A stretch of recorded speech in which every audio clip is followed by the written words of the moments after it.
Alright, so let me tell you about the Nokia 3310 itself. It's a really cute, really cool phone. It isn't identical to the original 3310, but I'm not sure that everybody wanted an identical phone.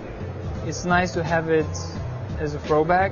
The first thing I noticed is this isn't the classic Nokia Snake, which I think we all know is dead and buried and never going to come back again, I guess.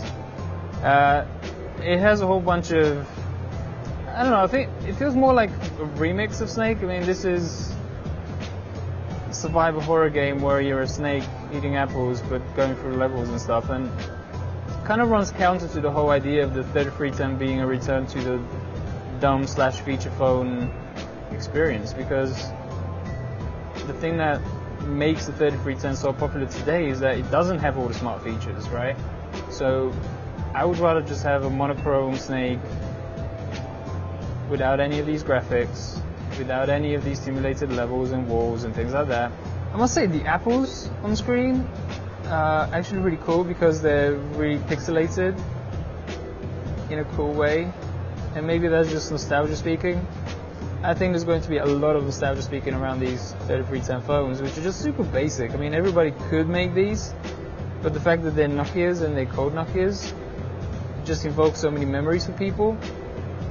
I mean, so many people would have grown up just texting and calling and playing Snake on the 3310.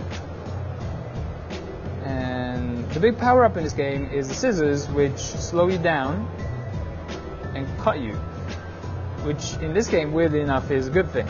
So this survival mode is actually the one that feels most faithful to the original Snake. Even though it looks so different and it doesn't work the same way, it does the general thing of accelerating your speed and increasing your length as you go along. They do try to spice it up with these extra explosions and things showing up on the screen, but the biggest threat to your survival is generally yourself. But you know, I'm actually enjoying this. Like, forget all those extra levels and, you know, 10-second run-throughs. I don't care for them, but just a classic survival mode with these silly power-ups and bombs that you're supposed to avoid and things, I like it. You know, this 3310 can do other things besides just playing Snake. It has a calculator, and it works. It has a camera that's actually quite terrible, but it's awful in a nice way, in that you always know it's being taken with your 3310, so you can think of it as like a signature filter. And there's a V power-up which does, ooh, it's like a magnet for apples. That's cool.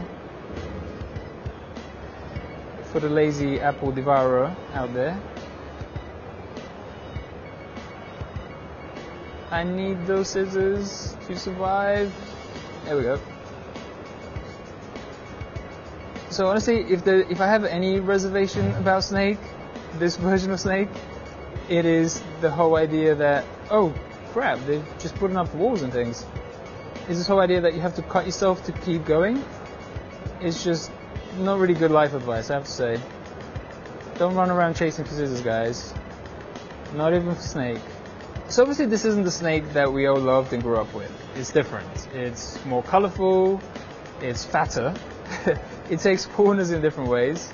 But still, just like the 3310, it's just silly and fun and just extremely hard not to like or even love. It's a bit of nostalgia. And at a show like MWC, where it's all future talk, it's all 5G and metal devices and super fast processors and etc. and vast screens, it's nice to just have something